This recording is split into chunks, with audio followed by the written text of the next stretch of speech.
Foi. Alô, alô? Tá? Estão ouvindo? Então tá bom. Boa noite a todos. Obrigado pela presença de vocês aqui nessa noite chuvosa, fria, Dia dos Namorados.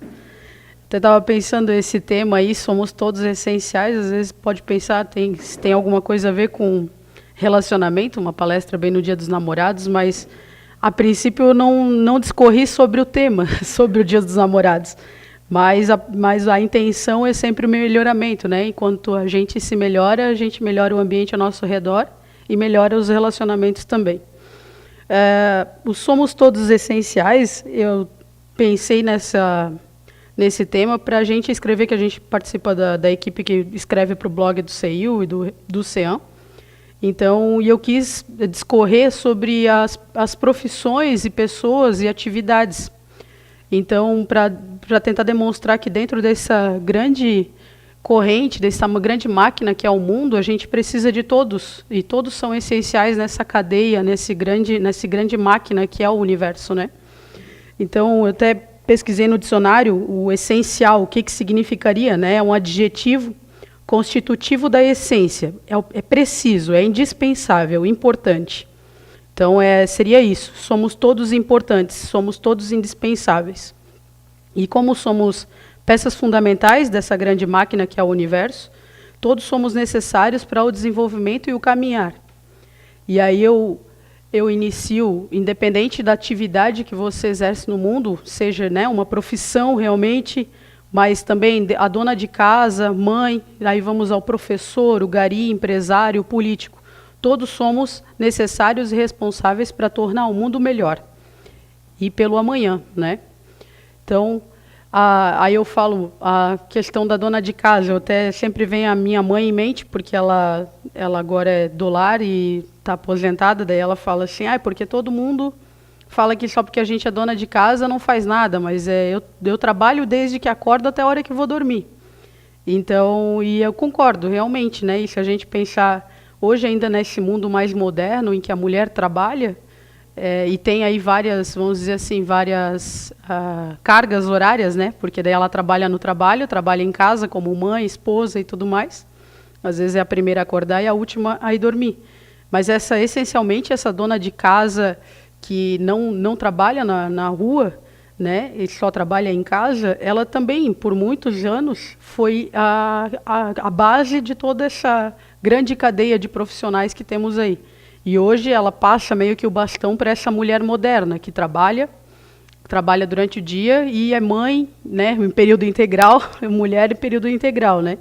Mas as mulheres, as mães, têm aquelas avós que cuidam, né, que são mães, tem madrinhas e tias, tem aquelas mães de coração, e elas são essenciais para a criação e a formação desses ser humaninhos e depois dos adolescentes e o encaminhamento. E mesmo a gente adulto, quem não precisa, né? Quem tem a mãe ainda fisicamente, quem não precisa de um colo e não gosta de um abraço da mãe, né? Então, eu deposito e reconheço o mérito dessas pessoas, assim. Até às vezes tem um grande pai, tem um grande avô, tem um grande tio que também é essa referência para a gente. Então, essa é a intenção da palestra até mesmo. Depositar essa responsabilidade, esse agradecimento a essas pessoas que nos acolhem e são parte de tudo que a gente é hoje. Né? Hoje eu estou fazendo 33 anos e eu olho para trás, eu olho para o meu lado, a minha mãe e meu pai são grande base dessa estrutura do que eu sou hoje. Né? E são os exemplos que eu peguei deles e outras pessoas, né, pegaram de outras parentes importantes da sua família que são o que são. E aí eu volto sempre para aquela maquininha do começo. Todos são essenciais para a gente, como formação de caráter, formação de estrutura de mundo industrial, de mundo tecnológico. A gente volta para a essência, que é o ser humano, que são as pessoas que estão na nossa vida, né? Independente de se tu trabalha fora ou só dentro de casa, né? Aí eu tenho aqui, eu peguei um videozinho que eu gosto muito daquele Piangers. Ele fala aqui nesse vídeo, tá? É um especial que ele fala dos pais, né? Mas ele como um cara público, né? Uma pessoa que já está de figura pública, ele sempre fala que hoje ele procura ser um grande pai que não foi o pai que ele teve, porque o pai dele abandonou ele, né? E a mãe dele, quando ele era criança, ele nem conheceu o pai dele, veio a conhecer depois da fama. E ele fala que se ele é um grande homem, é por causa da mãe dele, né? Da responsabilidade. Então, aqui tem um videozinho do que ele fala ali. Em qualquer churrasco de família, você vai ver os adultos falando normalmente sobre trabalho, trânsito, tempo, e as crianças falando sobre coisas muito mais interessantes, tipo super-heróis. Você pergunta para um adulto, o que você é? Ele vai responder, eu sou jornalista, sou arquiteto, eu sou, engenheiro. A gente se resume à nossa profissão. Enquanto isso, você pergunta para uma criança, o que você é? Ele vai responder, eu sou o Batman, eu sou o Homem-Aranha. Ou as meninas, eu sou a Ladybug, ou a Mulher Maravilha. As crianças, elas acreditam em super-herói, cara. E esse super-herói é você. Quando você, pai da criança, carrega 8 sacolas ao mesmo tempo voltando do supermercado. O super-herói é você quando você ajuda uma outra pessoa a atravessar a rua. O super-herói é você quando você pega a bola no terreno do vizinho pulando um muro difícil.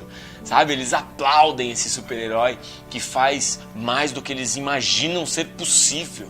Eu sei que não é um fardo fácil de levar, essa expectativa, mas é seu esse fardo.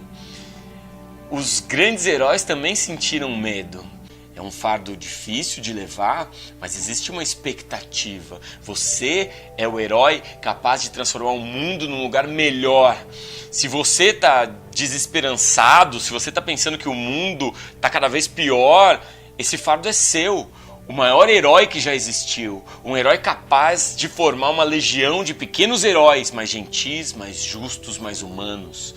Pequenos heróis que vão transformar o mundo num lugar melhor. Esse fardo é seu, o maior herói da história da humanidade.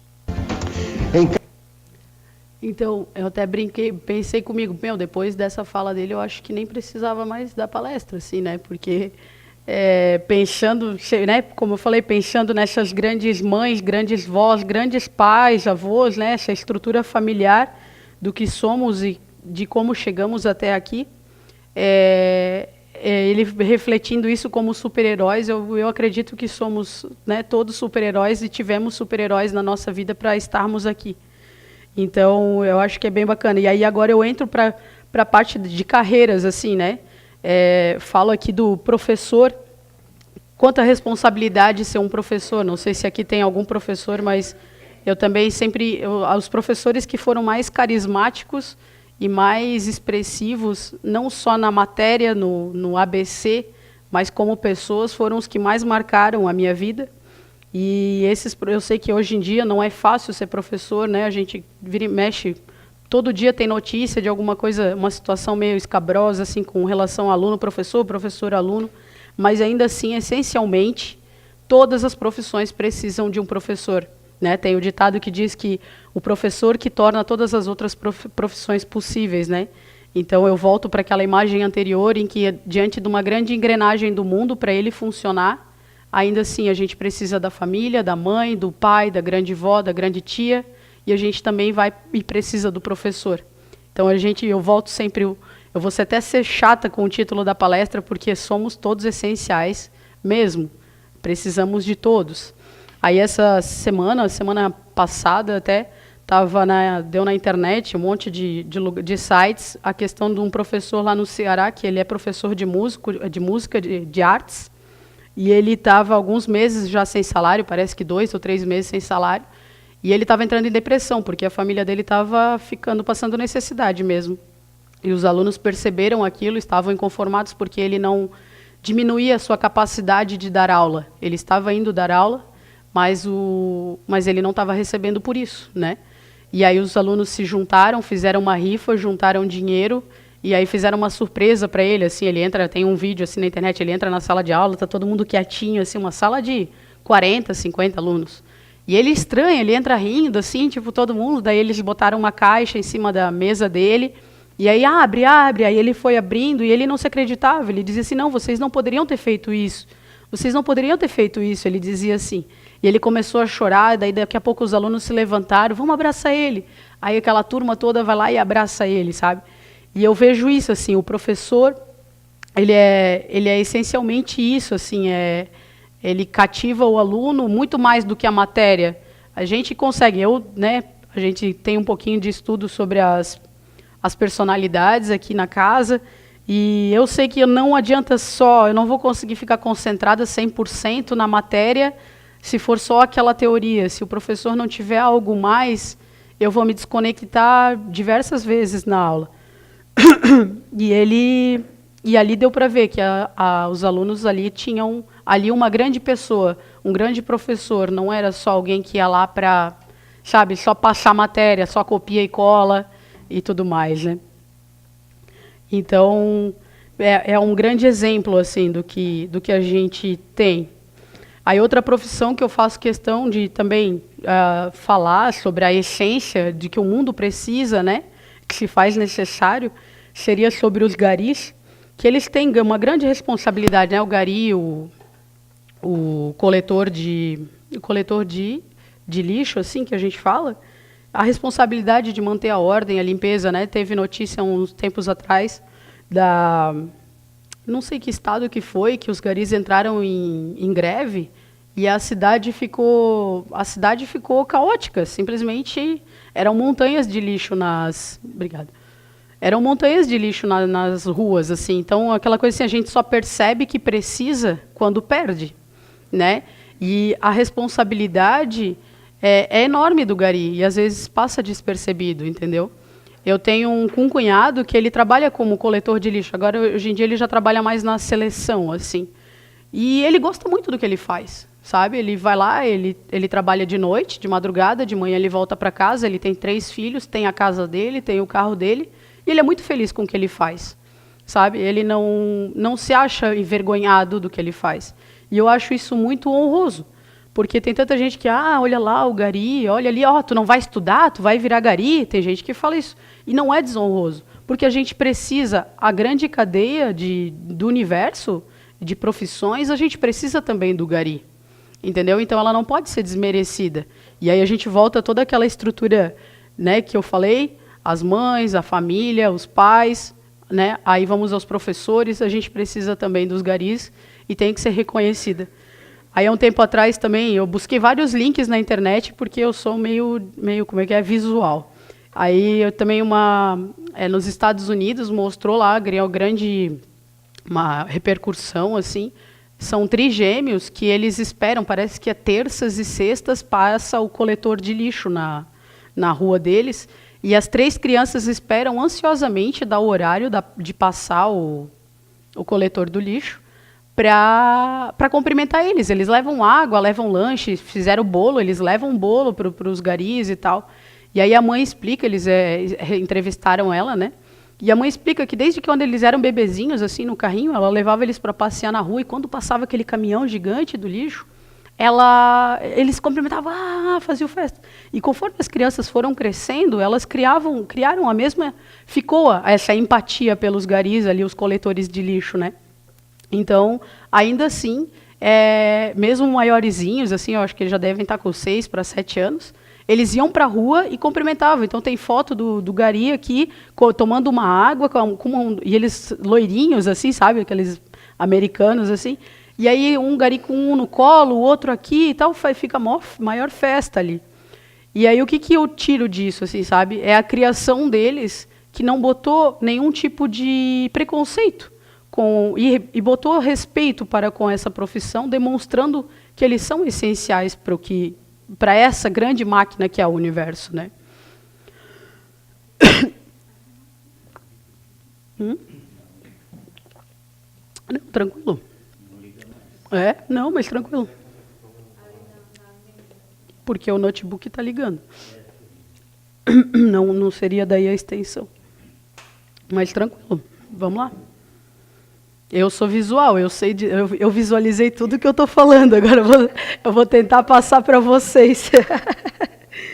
E aí outra, dessa grande cadeia de essencialidades que a gente tem, das pessoas que constroem essa estrutura social em que a gente vive, eu queria falar um pouco sobre os empresários também, né, os donos de empresas, em que hoje está ficando muito mais amplo esse conhecimento, assim, de que a empresa não é minha, vocês não são meus empregados, não. Essa empresa é nossa. Sem o dono da empresa, sem um diretor e sem a faxineira, o porteiro, essa empresa não funciona. Então, é a nossa empresa, né? Então, cada vez mais os empresários estão tendo consciência disso, assim, isso que eu acho muito interessante. Então, daí se vai para... eu estava pesquisando até mais, assim, tem outro empresário que, eu criei uma grande divisão na participação dos lucros da empresa. Não há interesse para mim ser tão rico e os meus funcionários ganharem tão pouco. Não faz sentido para mim, eu não tenho aonde gastar tanto dinheiro sabendo que o meu porteiro só ganha, tipo, $1.000, vamos dizer, né? E aí depois até eu pesquisei, tipo assim, até o marketing de tudo que ele fez ajudou a empresa dele, assim, por ele dividir lucros com os funcionários, ajudou a empresa dele, porque daí ele virou notícia em várias revistas e portais de negócios dos Estados Unidos, assim. Aí outra, no Fantástico, não sei se alguém aqui viu, eu acho que é Chefe Secreto, é uma participação que tem ali no Fantástico, em que às vezes um diretor, um CEO da empresa, normalmente empresas que têm várias filiais, ele vai numa filial e trabalha lá, carregando caixa, dirigindo um caminhão, de ajudante de caminhão até mesmo, e ele começa a conversar com os funcionários. E ele entende que muitas das necessidades dos funcionários ou da falta de contentamento do funcionário não é pelo salário, é pelas condições de trabalho. Aí ele vê assim que, realmente estamos pecando no fornecimento de material de segurança, na fiscalização, a gente pode melhorar um maquinário aqui, a gente pode resolver ali. E aí ele, quando volta daí como diretor da empresa e se apresenta para esses funcionários, ele diz assim, eu vou te dar uma viagem, eu sei que tu quer viajar para ver a tua mãe, que faz tantos anos que tu não vê, eu quero ver. Então, assim, isso demonstra que nessa grande família, que é uma empresa em que todos precisam de todos, não é só o salário que o funcionário precisa para produzir. Ele precisa de muito, né? Existe uma estrutura que a empresa pode dar e que ajuda ele a produzir mais. Porque se a empresa quebrar, o funcionário vai ficar sem emprego. E, às vezes, até sem o pagamento, né? As coisas que faltam de uma rescisão. Então, dentro de toda essa cadeia, somos todos essenciais para o funcionamento desse universo. Seja uma multinacional, uma pequena empresa, seja até um profissional liberal. Ele compra equipamento, material de alguém, ele compra insumo de alguém, ele produz, ele vende para alguém. Quantas famílias dependem e giram disso? Entendeu? Então, somos todos essenciais. Eu sou chata nesse sentido porque eu quero demonstrar isso, sabe? Seja a gente empregado, sejamos empresários, a gente precisa e a gente é um só. Porque senão, se falta um, vai faltar para o outro também, entendeu? Aí eu entro no nossa feridinha, assim como brasileiro até, e o momento político que a gente passa é falar de políticos, né? Essa grande responsabilidade que é ser político. A política é a gestão pública, né? É a gestão da coisa pública. Então, que grande responsabilidade. Aí eu vi uma semana passada também, agora esses dias atrás, mostrou um premier holandês, que ele estava entrando num prédio público e no passar numa roleta, alguma coisa assim, ele esbarra e deixa cair o copo de café dele no chão. E nisso tem uma moça da limpeza, assim, ele vai ali, pega o rodo dela e ele mesmo enxuga o café dele, né, que caiu no chão. E, nossa, isso deu o maior... como é que se diz? A maior publicidade para esse ato, né? E aí eu penso assim, mas estamos falando de um político holandês. Mas eu penso assim, me boto no lugar. Será que eu teria limpado o café que caiu? Eu teria pego o rodo da mulher e teria limpado? Sendo eu, Júlia, entrando no coisa, eu ia ver ela, eu disse, querida, a senhora limpa ali para mim? Eu faria isso, eu não teria pego o rodo dela e limpado. Então, é reflexo do que a gente que a gente tem como político, como representante. A gente está num melhoramento, estamos aqui numa casa espírita buscando o melhoramento, né?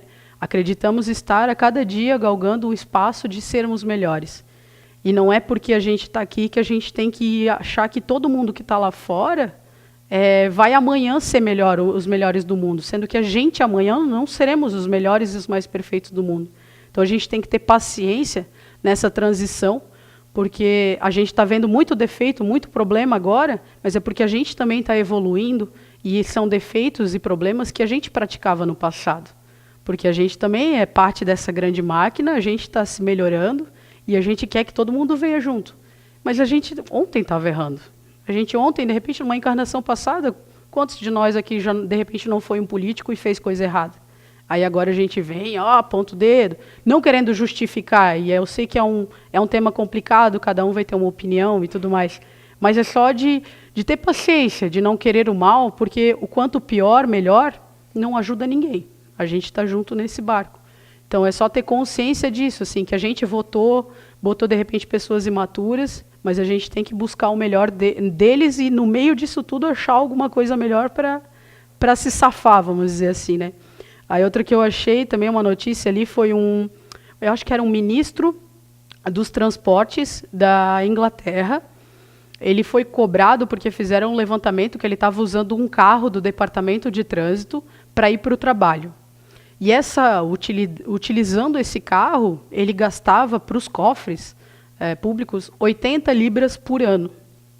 E por ele causar esse grande rombo, que eles consideram, ele estava indo de metrô, ele tinha largado o tal do carro, né? Tipo assim, beleza, então o carro não é para ficar comigo, é para ficar lá no departamento, e antes ele usava da casa para o departamento, ele passou a usar o metrô de Londres para esse transporte. E aí eu fiz a conversão, pensei, 80 libras por ano. Aí eu converti isso, e se fosse hoje em reais, daria 365 reais.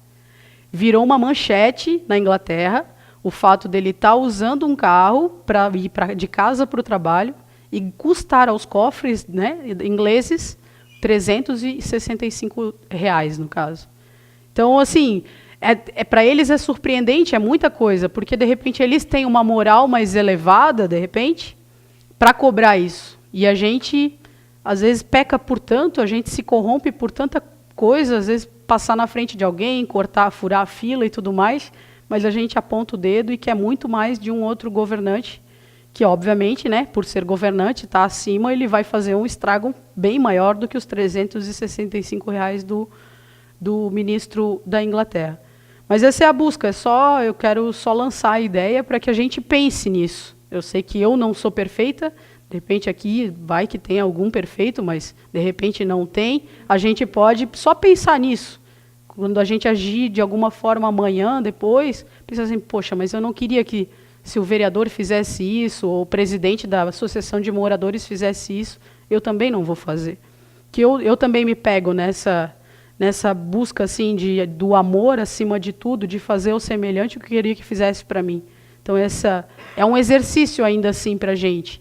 E eu também estou exercitando isso. Aí essa eu vou lamentar muito de não ter o vídeo aqui. Falar dos médicos, né, e dos agentes de saúde.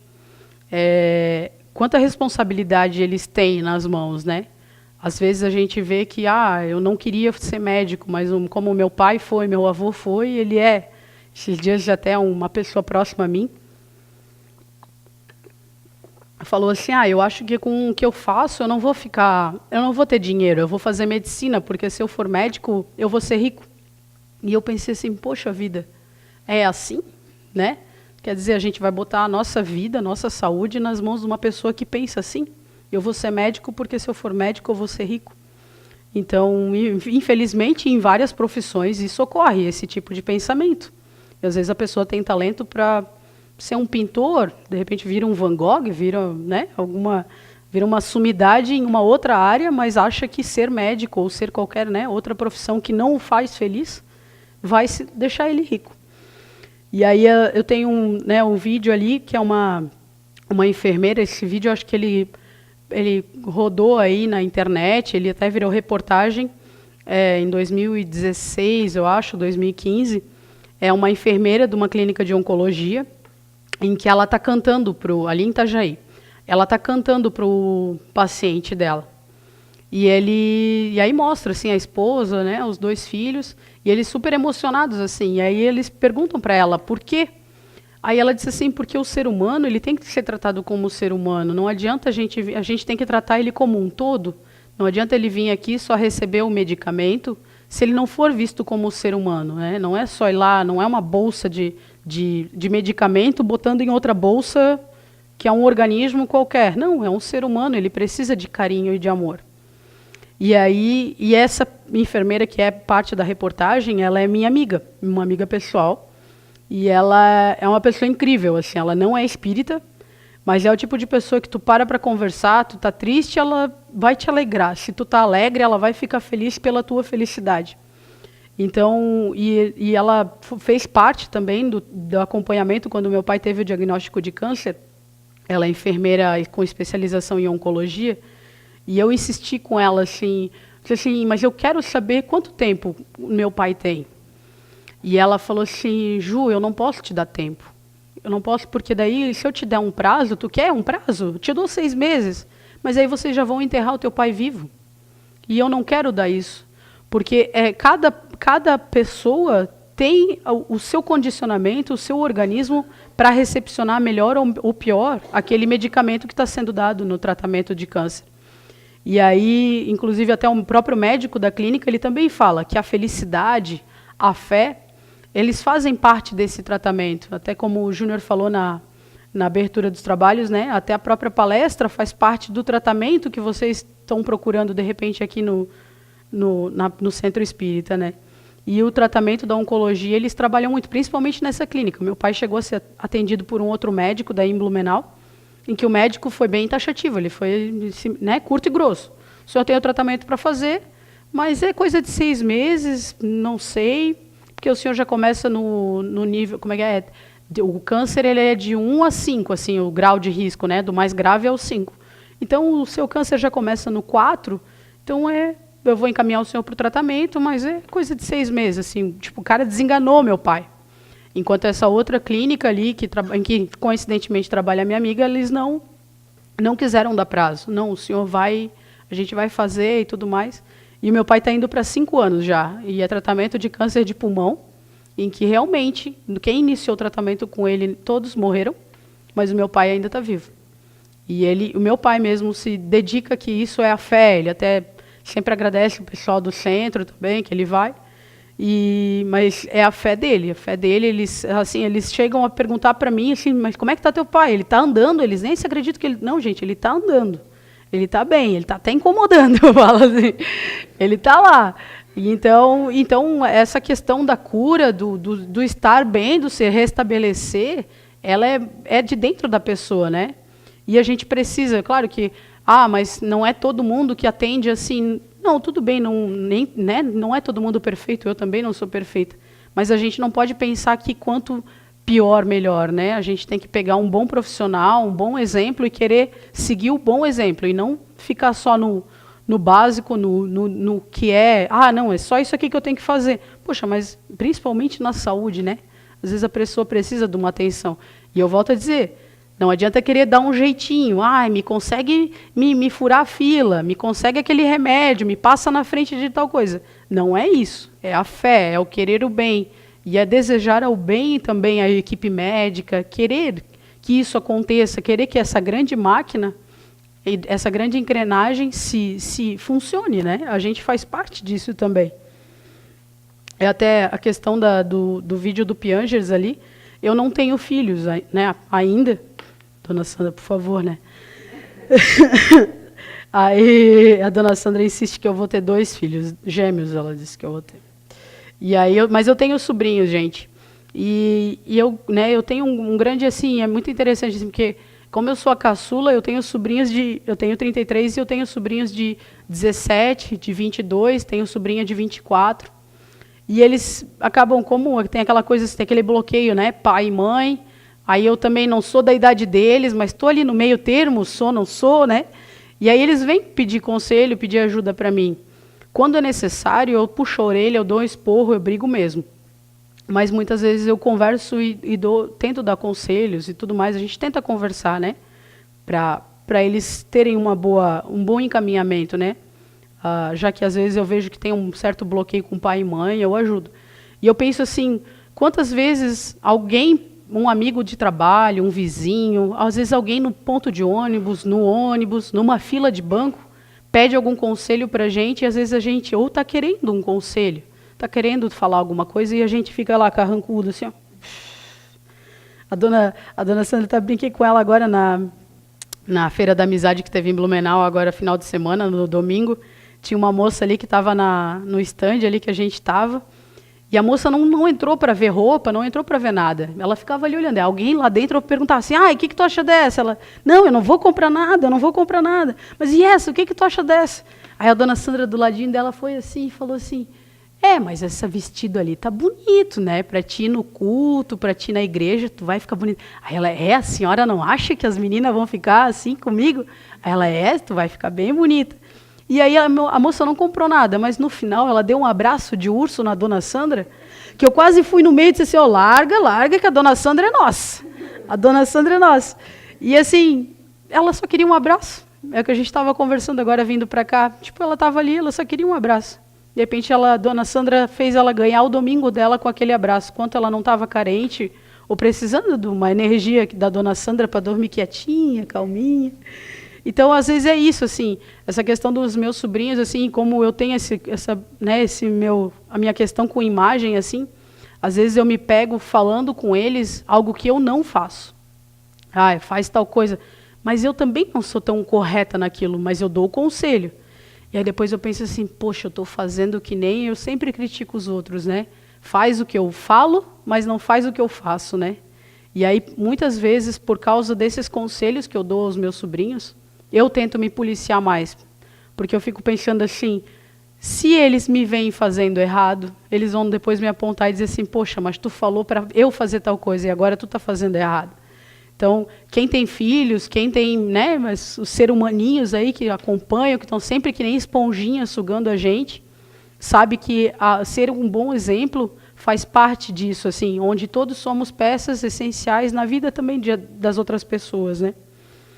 E é isso, assim, sejamos agentes atuantes do melhoramento de cada um que nos rodeia. Nós sendo melhores, o mundo será melhor também, né? Sejamos conscientes que somos espíritos, estamos encarnados e dando continuidade no nosso melhoramento e evolução. Cada um, num pequeno universo, é influência do universo dos outros que rodeia. Devemos fazer das nossas atribuições com amor, com carinho e o desejo e a convicção de que estamos fazendo o melhor de nós, para que o outro reflita como um espelho, sendo o melhor dele também. Acho que era isso que eu tinha para passar para vocês. Queria ter dado um pouquinho mais assim dos videozinhos, mas é isso aí, gente. Muito obrigado pela paciência. Vocês foram essenciais na minha palestra hoje. Muito obrigada.